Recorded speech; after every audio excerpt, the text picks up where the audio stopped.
Welcome to Ben Franklin's World, a podcast about early American history with Liz Covart. The study of history is key to understanding who we are and how we can affect a better future. Ben Franklin's World will introduce you to historical people and events that have impacted and shaped our present-day world. And now, here's your host, Liz Covart. Hello, and welcome to episode 38 of Ben Franklin's World, the podcast dedicated to helping you learn more about how the people and events of our early American past have shaped the present-day world we live in. Today's episode is dropping on July 14th, Bastille Day. On this day in 1789, citizens of France rose up and stormed the Bastille, a French prison, and that event marked the beginning of the French Revolution. So Bastille Day is to France what the 4th of July is to the United States. So for those who celebrate Bastille Day, Happy Bastille Day! And I would have given you my sentiments in French, but I have a really horrible French accent, so I think it's just better that we express them in English. Leave it at that. Although I bring up the French Revolution, today's episode is actually about another historical event, the 800th anniversary of Magna Carta. So in this episode, we're going to chat with Carolyn Harris, an historian of European monarchy and the author of Magna Carta and Its Gifts to Canada, Democracy, Law, and Human Rights. Carolyn is an expert on Magna Carta and on the history of royal families in England and elsewhere in Europe. So needless to say, we're about to have a pretty broad-ranging conversation about Magna Carta. During our conversation, Carolyn reveals what Magna Carta is and why it was created in 2015, the 4 key principles contained in the Great Charter, and how Magna Carta influenced the American Revolution, the development of constitutional monarchy in Canada, and whether the ideas of Magna Carta are still relevant in our 21st century. Now, I hope you're ready for some time travel because this episode is about to cover 800 years of history. But before we go back in time, I have a little acknowledgement to make. I had a technical snafu in this episode, which means Carolyn's copy came out fine, but every question I asked was backgrounded with static. It was too staticky to air, so I went through and I copied all of my comments verbatim and re-recorded them. So if something sounds a little bit red, that's because it is red. I tried to really get the essence of what I said to Carolyn perfect so that her responses would line up. So that's on me. I apologize for that. I'm going to be extra careful as I record in the future. Okay, with that acknowledgement out of the way, let's get to it. Let's go back 800 years of history. With tidings and wisdom to share about our early American past, here is this week's special guest. Today's guest is an historian of European monarchy based in Toronto, Canada, where she teaches at the University of Toronto School of Continuing Studies. She is a regular commentator on royal history and the British royal family for Canadian television and radio outlets. She is also the author of numerous articles, book chapters, and a book, Magna Carta and Its Gifts to Canada, Democracy, Law, and Human Rights. Carolyn Harris, welcome to Ben Franklin's World. Great to be here. Carolyn, we are excited to have you join us today so we can learn more about Magna Carta, which is celebrating its 800th birthday this year in 2015. Would you tell us what Magna Carta is and why English-speaking nations around the world are celebrating the 800th anniversary of its creation? Well, Magna Carta is a charter of liberties that was imposed on King John of England by his barons on June 15th, 1215, and it's the first example of an English monarch accepting limits on his power imposed by his subjects. And within the document, there are numerous clauses that are specific to the conditions of 1215, release of Welsh and Scottish hostages, for example, but there are also embedded in this document clauses that have stood the test of time, the foundation of the English common law system in use throughout the English-speaking world, of there being a degree of due process and freedom from arbitrary rule, that's embedded in Magna Carta, and the idea of there being checks and balances on the state. Is this the same King John of Robin Hood fame? Yes, this is the same King John of Robin Hood fame. In the Robin Hood legends, he's Prince John scheming away home in England while his elder brother, King Richard, was on crusade, and then King Richard was taken captive on his way home from crusade. And so this provided an opportunity for John to attempt to expand his power. Historically, Prince John teamed up with King Philip II of France in order to invade his brother's lands. The Robin Hood legends in the past have been set in numerous different reigns, but by the 19th century, the Robin Hood legends were quite firmly set in King Richard's reign, with this crusading heroic elder brother and the younger brother who's rather a sniveling villain. And this image has been reinforced by numerous Robin Hood films over the course of the 20th and now the 21st century, that we see John being portrayed in popular culture as not just a villain, but a sniveling villain, who's quite cowardly and easily overwhelmed when his brother finally returns from crusade. So for many people, this is the image they have of John as prince and king, is the villain of the Robin Hood legends. Is that an accurate image of King John, or has it been embellished over the last 800 years? Well, it's accurate in the sense of getting the sense of how John was very unpopular in his own time. These are the conditions that lead to Magna Carta. So the fact that he's portrayed unfavorably in popular culture depicts the fact that he was seen unfavorably in his own time. But the portrayal of him as a rather sniveling villain is not necessarily historical. As in 1215, he was viewed as a really a great threat to the prerogatives of the English barons and to English laws and customs. So he was seen as a very real threat to the law of the land, not as this rather comic, sniveling figure that he's gone down in history as. From your description, King John does seem like a monarch that needed to have his powers checked. And I wonder if you would tell us who decided to check his powers. Who wrote Magna Carta? And why did they feel like England in general needed a great charter in 1215? Was it just because of King John, or were there previous kings or future kings that they worried about? Well, certainly for King John's barons, there was a sense, not that they were revolutionaries who were insisting that King John apply himself to new laws. They saw themselves as very conservative in a sense, that they were holding King John to the established customs and laws of the land. Previous monarchs, since the Norman conquest of 1066, had issued Coronation Charters that had stated what they would do during their reign, that they would uphold the rights of the church, the rights of the barons. If we look at the Coronation Charter of King Henry I, for instance, that dates from the year 1100, we see a structure very similar to Magna Carta. It begins with freedom for the church, inheritance rights for the barons. There's a reference to respecting the laws of the land. There's even the inheritance rights for noble widows and freedom from forced remarriage that we also see in Magna Carta. So there was this long tradition of previous monarchs having issued charters stating that they would respect the laws of the land and the rights of the church and the nobility. Various political circumstances had led to monarchs violating these terms. King Richard's participation in the Third Crusade was extremely expensive, and so new taxes had been imposed in England. The Saladin tithe, as one of these taxes was known, and there were further taxes to pay King Richard's ransom once he was captured on his way home from crusade. This is where the phrase "a king's ransom" comes from. And then by John's reign, John managed to alienate very key groups among his subjects. First and foremost, the church. He was excommunicated by the Pope following a conflict over who would be the next Archbishop of Canterbury. The Pope favored Stephen Langton, who King John was against having in that post, as Langton was closely associated with the King of France and the French court.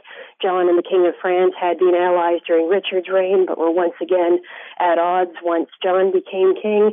So John was very much against having Langton as Archbishop of Canterbury. Eventually, political circumstances would oblige him to accept. Stephen Langton in this role, and Langton became one of the key authors of Magna Carta, bringing together the grievances of the various barons and merchants and clergy. The barons, of course, were a key group that John alienated as well. He needed almost constant funds for his wars against France. We have to remember at this time the King of England isn't merely the King of England, but Duke of Normandy, Count of Anjou, Duke of Aquitaine, all of these lands that are now part of northern and western France. This is the period in the early 13th century when the King of France is moving into these lands and conquering them from the King of England. So John required funding and military support for his various wars. And if he'd been able to deliver military victories, his powerful subjects might have accepted him despite all his other flaws. But the fact that he had a series of military defeats and lost much of this French land made him extremely unpopular. John also had a reputation for personal villainy that comes out in the chroniclers. We have to bear in mind a lot of the chronicles are kept by the monks at that time, and John was at odds with the church, so that influenced how he was perceived.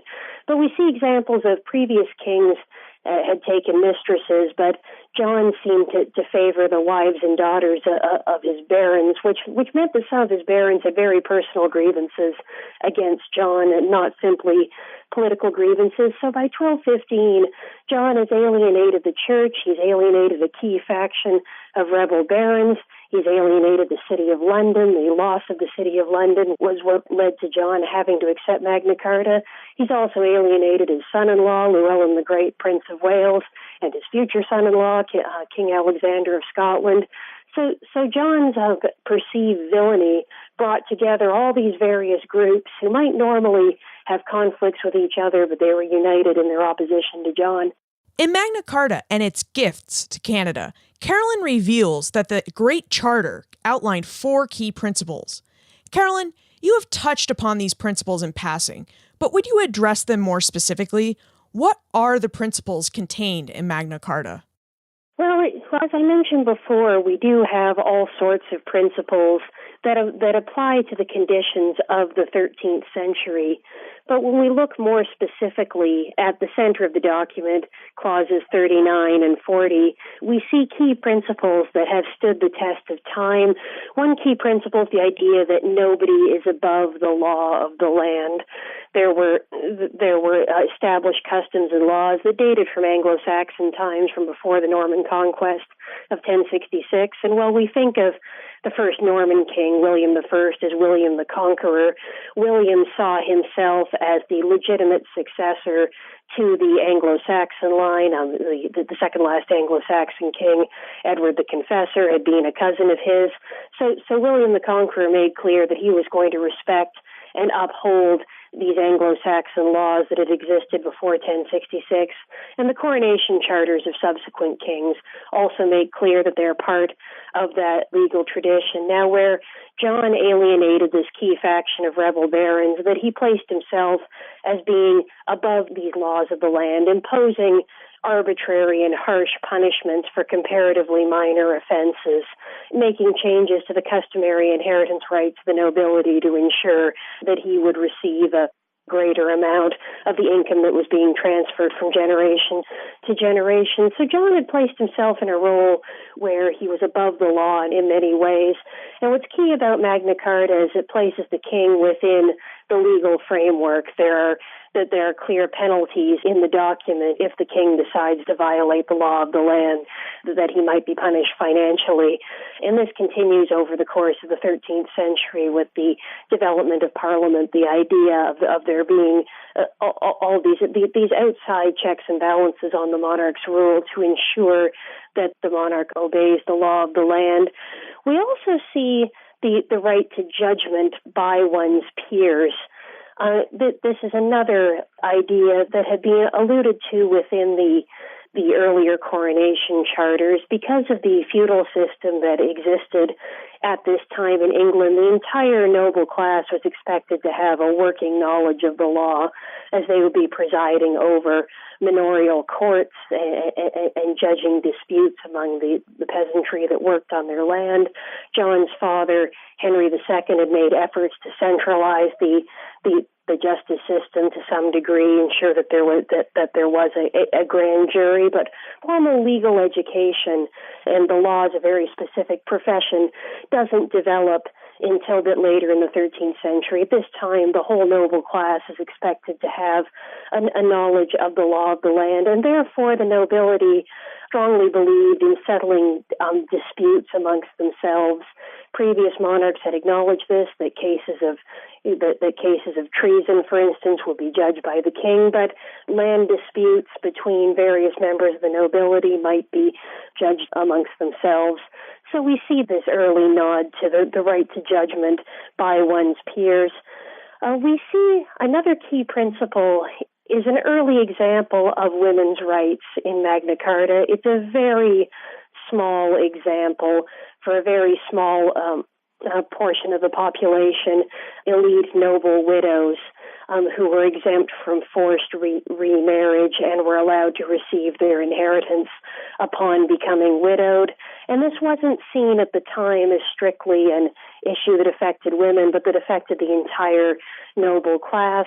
Both King Richard and King John, in order to fund their various wars, Richard in the case of the Crusade and John in the case of his wars on the continent, had sold the right to marry noble widows to their supporters, those who provided either financial or military aid. And this was considered destabilizing for the noble class, as there was a lot of concern amongst the various barons that if one of them were to die in battle, his widow might be forced to remarry, and the second husband might squander the inheritance before the children of the first marriage were able to grow up and inherit. So we have this precedent being set that would later inform future legislation regarding women's rights and women's property. But at the time, it was very much seen as upholding the prerogatives of the noble class as a whole, making sure that inheritance passed smoothly from generation to generation.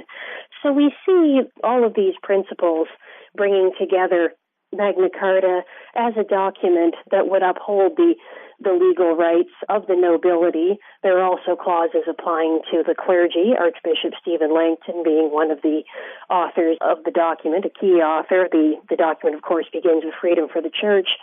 We also see clauses regarding the rights of the merchants to come and go from England without let and hindrance, but it wouldn't be until later in the Middle Ages that we see the provisions in Magna Carta extending from free men to men of any condition it would take the breakdown of the feudal system before a lot of these privileges that applied to the barons would be extended to the population as a whole.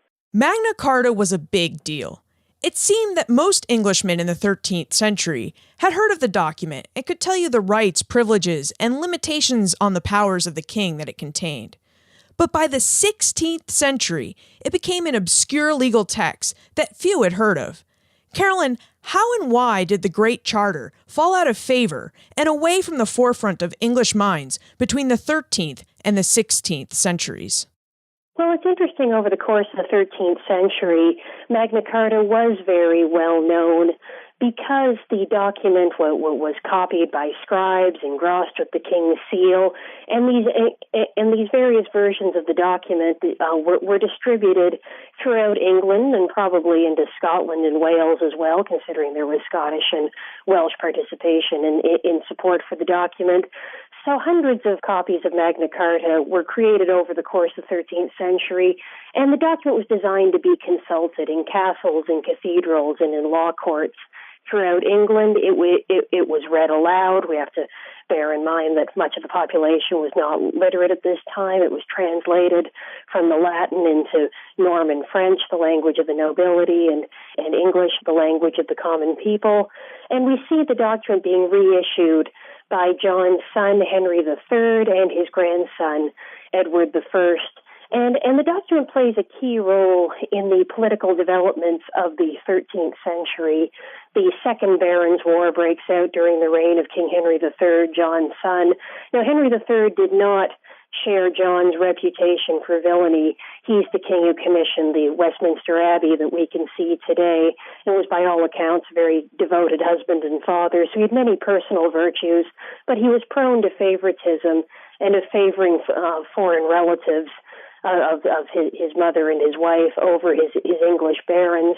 And so we see the development of parliamentary institutions to keep the king in check and ensure that there was that there was equality before the law. So this year isn't just the 800th anniversary of Magna Carta; it's also the 750th anniversary of the De Montfort Parliament, which served as a prototype for future parliaments. Edward I, John's grandson, also reissued Magna Carta. He was a more successful king in many ways than John and Henry III, in that he did have military victories. He absorbed Wales into England and invaded Scotland. For many people today, Edward I is best known as the villain in Mel Gibson's Braveheart, in invading Scotland and depriving the Scots of their freedom. So Edward I is certainly not well thought of in Scotland or Wales, but within England, he was generally seen as quite a strong king, and also one who was willing to work with his subjects to reissue Magna Carta. So there are a number of surviving copies of Magna Carta today that date from Edward I's reign. In the 14th century, Magna Carta, if anything, expands in significance because the feudal system breaks down. In 1348, the Black Death plague comes to England, and that reduced the population by 30 to 50%. And as a result of that, the peasantry, many of whom had been serfs bound to the land of their noble lords, they become more mobile. There's a number of peasant revolts in the 14th century. And Edward III, Edward I's grandson, issued the 6 statutes stating that the provisions of Magna Carta would apply to people of all social backgrounds, not simply free men, as the old distinctions between in serfs, peasantry, and free men were breaking down at this time due to the tremendous social change that followed the plague. It was affirmed in the 15th century that the legal provisions in Magna Carta also applied to ladies as well. So over the course of the Middle Ages, it looked as though Magna Carta, if anything, was becoming more significant rather than less so. This changes in the late 15th century with the Wars of the Roses, the conflicts between Edward III's descendants, the House of Lancaster and the House of York, and then the rise of the Tudor dynasty following Henry VII's defeat of Richard III at the Battle of Bosworth Field in 1485. That during both the Wars of the Roses and the Tudor period, there's the sense that a strong monarch was needed in order to ensure stability for England and England's independence against foreign incursions. So the invention of the printing press, for instance, that should have led to Magna Carta being spread further than ever. Instead, we see the earliest versions of Magna Carta that are being printed in volumes of legal documents. Magna Carta had become a comparatively obscure legal text. It wasn't being reissued by the various monarchs in the Tudor period as it was in medieval times. By the time William Shakespeare is writing his play King John during the reign of Elizabeth I, the granddaughter of Henry VII and daughter of Henry VIII, we don't see a single reference to Magna Carta in this play, and that seems rather shocking. It's like writing a play about George Washington and leaving out the American Revolution. There's something key that's missing there. But in Shakespeare's time, Magna Carta was an obscure legal document, and it didn't have that popular significance. So if you watch a performance of Shakespeare's King John, you see the barons preparing to revolt, and then you see John's death in 1216 and the accession of his son Henry III. But that key moment in the modern consciousness, John accepting those limits on his power in Runnymede Meadow in in 1215, the Magna Carta. That's not there in Shakespeare's King John. It wouldn't be until the reign of Elizabeth I's successor, James I, that Magna Carta would enjoy a revival that continues to the present day. The conditions in England required a strong monarch, so many in England let Magna Carta fall out of their minds because they didn't want the Great Charter to limit the powers of their king. But by the reign of King James I in the 16th century, Magna Carta saw a resurgence, and a lot of that resurgence seemed to be due to Sir Edward Coke and his work. Carolyn, I wonder if you would tell us who Sir Edward Coke was and how he helped revive knowledge of and adherence to the ideas of Magna Carta. Well, first I should note that not all English people in the 16th century had forgotten about Magna Carta. There were attempts to revive the document before Sir Edward Coke's time. Thomas More, for instance, Henry VIII's chancellor, tried to argue the provisions regarding freedom of the church in order to resist the introduction of Protestantism in England during Henry VIII's reign and the establishment of the Church of England. Now, on the one hand, Henry VIII, considered himself an intellectual and took an interest in the law and applied a semblance of legal proceedings to many of the things he did. But Henry VIII was also very determined to have his own way, particularly in the matter of religion. And so Thomas More was beheaded for treason. So the fact that those who attempted to defend Magna Carta in Tudor times often met an end similar to Thomas More's discouraged the Charter from having its revival over the course of the 16th century. Now, Sir Edward Coke was a renowned jurist, and he had a very long career in the late 16th and early 17th centuries that spanned the reigns of Elizabeth I and her successors, James I and Charles I. So he was born at the right time in some ways when there was more openness to his ideas and to a revival of Magna Carta.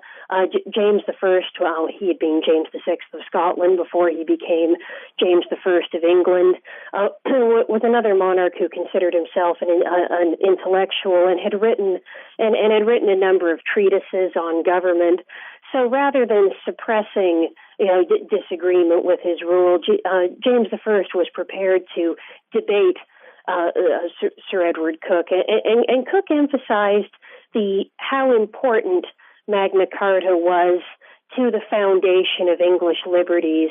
For Coke, Magna Carta wasn't simply another medieval charter, but was the foundation document of the rights and freedoms enjoyed by the English in his own time in the early 17th century. And Coke emphasized that key principle that not even the king was above the law of the land. Something else that Sir Edward Coke did as well was to expand the definition of arbitrary rule. Magna Carta's clauses had guaranteed a freedom from arbitrary rule, but Coke expanded that to address arbitrary taxation. And this particularly became significant during the reign of James I's son, Charles I, who was not as inclined to debate ideas as his father had been. Charles I saw himself as an absolutist monarch, similar to what was happening in France, and was determined to have his own way. So in many senses, the apogee of Sir Edward Coke's legal career was authoring the Petition of Right in 1628, which attempted to limit Charles I's powers and expanded that definition of arbitrary rule to include freedom from arbitrary taxation.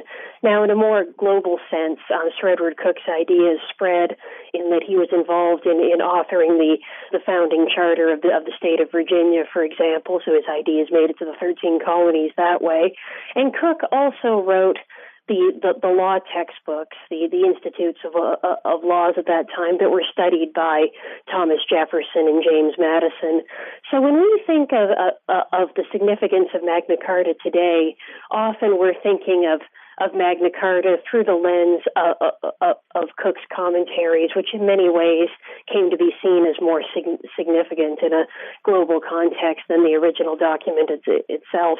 So Coke had a very long and prominent legal career at the same time that the English-speaking world was expanding, and Coke's ideas spread with this age of exploration. Thank you for all of this background information on Magna Carta, why it was created, and how it was applied. Now let's jump forward a bit and look at its legacy. In 1763, King George III issued the Royal Proclamation of 1763. The proclamation sought to bring peace to North America by preventing colonial expansion west of the Appalachian Mountains. In the United States, we tend to view this proclamation as problematic. It was one of the causes of the American Revolution. However, when I read Carolyn's book, Magna Carta and Its Gifts to Canada, I learned that Canadians view the Proclamation of 1763 more favorably and as the Indian Magna Carta. Carolyn, how did Magna Carta inspire the Royal Proclamation of 1763? And why do you think Canadians view the proclamation in a positive manner, and Americans tend to see it in a more problematic or negative light? Well, it's interesting. We look at the Royal Proclamation of 1763. It's one of those key moments where American and Canadian history diverges and goes down very different paths. The proclamation came out of the 7 Years' War, and Britain had conquered much of French Canada and absorbed Quebec, and King George III wanted to be able to bring his troops home and not have to keep a constant military presence in order to defend these new acquisitions. So George III came to terms with his native allies through the Royal Proclamation of 1763, and also with French Canada, or what had been French Canada, through the Quebec Act of 1774. And it's interesting the way the Royal Proclamation in particular is viewed in Canada and the United States. For George III's native allies, the Royal Proclamation was a key example of the Crown serving as a protector of the First Nations and upholding their land rights. Land transfers were to go through the Crown. The Royal Proclamation limits private land sales that were often seen as exploiting Native people. And also, and this is key when we look at the American Revolution, limiting European settlement, that the land west of the Appalachians was to be Indian territory. And that was extremely controversial in the 13 colonies, which had a much higher population and more arable land than the regions that are now Canada. And there was a lot of pressure. There was a lot of pressure for expansion. So the fact that this document had been drawn up between the Crown and the First Nations that didn't appear to take into account the expanding population of the 13 colonies, that made this document extremely unpopular in what is now the United States, even as it was seen as bringing stability to what is now Canada. The Royal Proclamation celebrated its 250th anniversary a couple of years ago, and it's enshrined in the Canadian Charter of Rights and Freedoms that nothing in the Charter will abrogate the rights provided by the Royal Proclamation of 1763. So this is still very much a living document in Canada. Regarding the relationship with Magna Carta had set a framework in terms of there being accords between the king and various groups of inhabitants of the monarch's kingdom. And so we see Magna Carta serving as a framework for both the Royal Proclamation and other accords with First Peoples around the world. In New Zealand, for instance, the Treaty of Waitangi that gave birth to the modern state of New Zealand, what was an agreement between the Crown and the Maori people there. So in Canada and New Zealand and other nations as well, there's a sense of the Crown having this very special relationship with the First Peoples. Of course, as you mentioned, this is not how this was perceived in the 13 colonies, and the Royal Proclamation was seen as an impediment to growth rather than providing a fair deal to the native allies of the British. You mentioned that the proclamation line serves as a divergent point between United States and Canadian history. Let's explore that just a bit. First, would you tell us about the role Magna Carta played in the American Revolution and the founding of the United States? Well, when we think about Magna Carta's role in the American Revolution, it's important to emphasize that often it was Cook's commentaries on Magna Carta rather than the document itself that was playing a very key role. in the American Revolution that Thomas Jefferson, for instance, wrote to James Madison, and he was praising not Magna Carta itself, but Coke's work on Magna Carta, stating a sounder Whig never wrote, nor of profounder learning in the orthodox doctrines of the British Constitution, or in what were called English liberties. And of John Leland, a Baptist minister, wrote in 1794, "There's no constitution in Britain, although they consider the 72 articles of the Magna Carta the basis of their government, yet from that basis they've never formed a constitution to describe the limits of each department of government, so precedents and parliamentary acts are all the constitution they have." So the idea that Magna Carta was this foundation document that guaranteed equality before the law and liberties, including, as Coke interpreted it, freedom from arbitrary taxation, inspired many of the key figures in the American Revolution.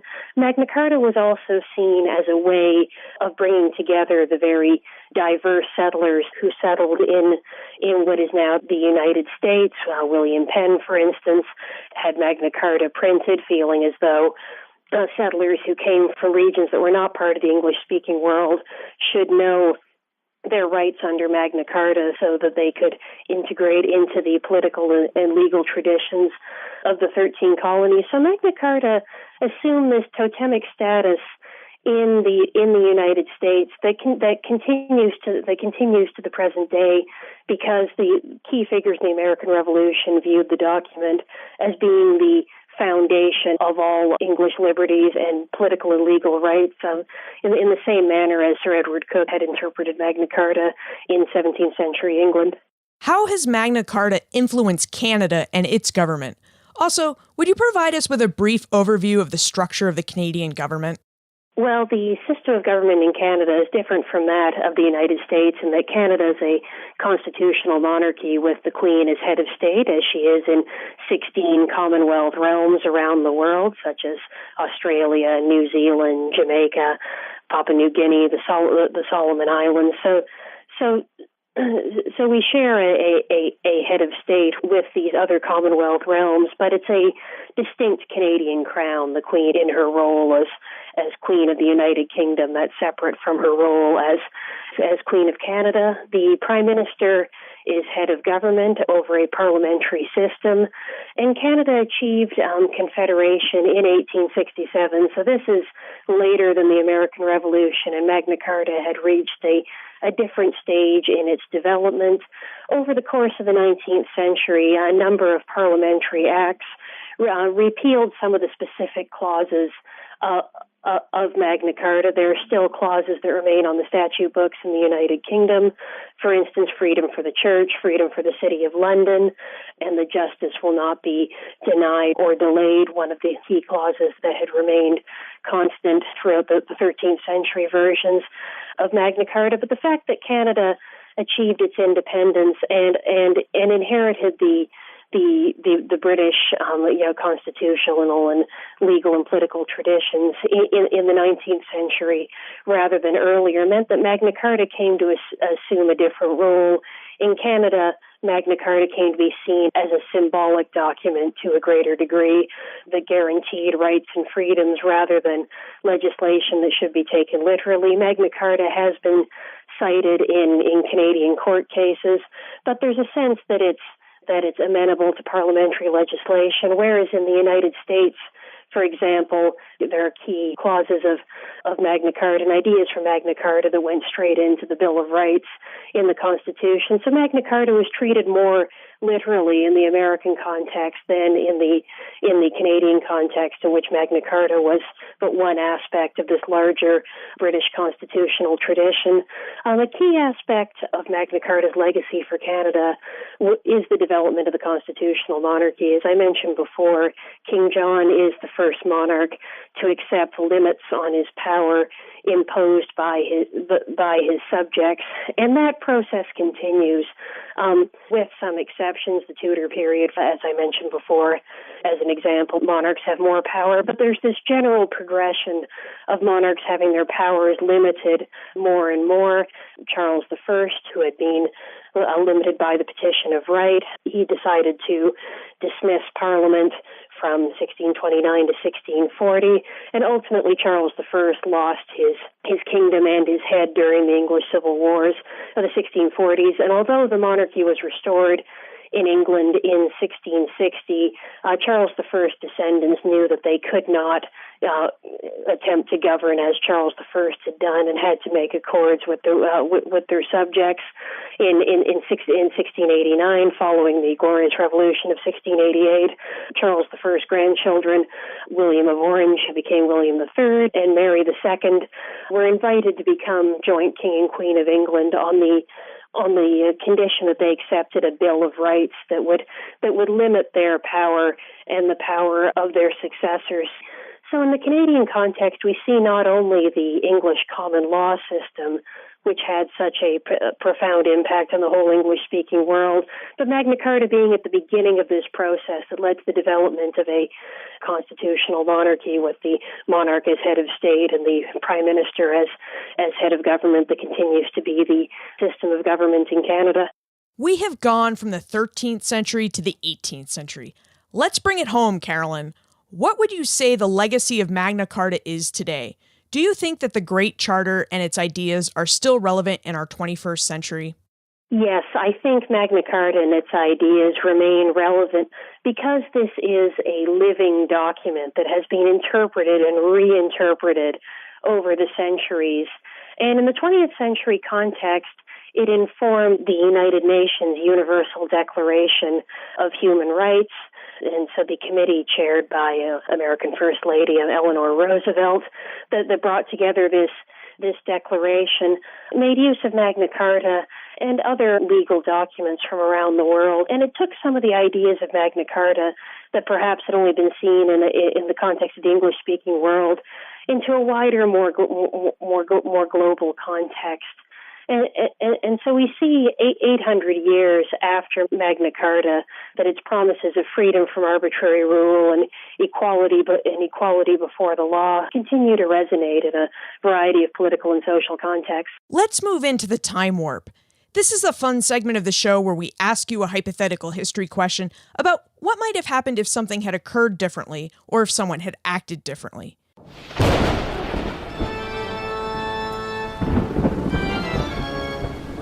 The time warp. Historians can't predict the future, but they can speculate about what might have been. Carolyn, in your opinion, what might have happened if Sir Edward Coke had not revived memory of Magna Carta? How would the histories of England, the United States, and Canada be different today? Well, it's difficult to argue a counterfactual, particularly as Coke was not the only legal scholar in the early 17th century writing about Magna Carta. There were other lawyers at the time who were writing about this, but Coke's very significant in that he takes the ideas of Magna Carta into the political realm in terms of limiting Charles I's powers and contributing to the development of the 13 colonies. So I think that without Coke's commentaries on Magna Carta, that various political movements over time, whether it was the English Civil Wars or the American Revolution, would have been deprived of a great deal of historical legitimacy, that both those who opposed Charles I during the English Civil Wars and those who opposed George III during the American Revolution emphasized that they were defending centuries-old rights. And without Coke's commentaries on Magna Carta, that historical legitimacy might have been missing from their arguments. Canada and the United States. Two different nations, but we share Magna Carta. And of course, in the United States, we're spoiled because we have our own copy of Magna Carta, which the National Archives keeps on display in the National Archives Museum in Washington, D.C. However, in 2015, Canadians and anyone visiting Canada can see a copy of Magna Carta, which is touring the nation. Carolyn, would you tell us which copy of Magna Carta is touring Canada and where and when we can view it? The version of Magna Carta that's currently touring Canada is from Durham Cathedral's collection, and it was issued during the reign of John's grandson, Edward I. His barons were adamant that they would not support his Scottish campaign, and yes, unless he reissued Magna Carta. So the Magna Carta of 1300 is touring Canada. It's currently in Ottawa at the Museum of History, and then it will be traveling to Winnipeg and later in the summer to the Human Rights Museum, and then to Fort York here in Toronto in the fall, and then to Edmonton. So the touring Magna Carta will be visiting 4 Canadian provinces over the course of the tour. Is there a website where we can go and learn more about Magna Carta's Canadian tour? Yes, magnacartacanada.ca has the full schedule of the Canadian Magna Carta tour. Fantastic. Before we conclude, would you tell us about your second forthcoming book, Queenship and Revolution in Early Modern Europe, Henrietta Maria and Marie Antoinette? Yes, my second book is going to be based on my PhD dissertation that looked at the role of the Queen during the English Civil Wars and the French Revolution. Now, I discussed these two events in my Magna Carta book, as they were both informed by Magna Carta in various ways. But in my second book, I'm going to look at how the Queen, Henrietta Maria, in the case of the English Civil Wars, and Marie Antoinette in the case of the French Revolution, was perceived as a wife, mother, and head of royal household, and how often opposition to the king was expressed by delegitimizing the role of the Queen, her being seen as a wicked advisor. And I also look at how these various queens tried to fight back against their poor reputations, that they weren't simply passive figures who had these bad reputations projected onto them. They both tried with limited success to project their own ideas of being the good wife and the good mother and the good royal consort, contributing to the ideological debates of their era. So the second book will look at Queen Henrietta Maria and Queen Marie Antoinette as wives, mothers, and heads of royal households, and the role of their reputations during the English Civil Wars and the French Revolution. When will that be available? That'll be available November 5th of this year. Well, congratulations on your second forthcoming book launch. Oh, thank you. It's been a busy year. Where is the best place for us to look for more information about you, your work, and how to get in contact with you? Well, my website, royalhistorian.com, contains links to my various articles and book chapters and updates about my book projects. I'm also on Twitter at Royal Historian and on Facebook as Carolyn Harris author. So I'm all over the internet and always glad to receive questions from readers. We'll have links to Carolyn's various websites and social media handles on the show notes page for this episode, along with links to Magna Carta Canada and the U.S. National Archives Museum, so you can find more information about how you can see Magna Carta in person. Carolyn, thank you so much for helping us celebrate Magna Carta's 800th birthday by helping us discover more about how it influenced early American history. Thank you. I can't believe we just did that. We just covered 800 years of history in about 45 minutes. This seems like a big accomplishment, so go ahead and give yourself a pat on the back. Now, it might seem odd that a podcast about early American history just spent about a half an hour investigating the English Middle Ages. But as Carolyn revealed, Magna Carta was a really important document here in North America. Magna Carta helped inspire and influence the way that the Founding Fathers framed and shaped the governments in both Canada and the United States. I also think our 800-year odyssey was an important one to make, because on this podcast, we spend a lot of time talking about how the 17th, 18th, and 19th centuries have impacted and shaped our present-day 21st century. Well, guess what? The Middle Ages helped impact and shape the 17th, 18th, and 19th centuries we discovered. So in a very long 800-year kind of way, the Middle Ages has shaped our present-day world. And I think it's important that we see that continuity here in history. You can find more information about Carolyn, her book, Magna Carta and Its Gifts to Canada, and everything we talked about today on the show notes page for this episode, benfranklinsworld.com/038.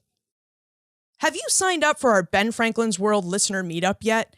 It's going to take place on August 15th here in Boston, and it's going to be a tour of the city talking about the Revolution and specifically the Stamp Act.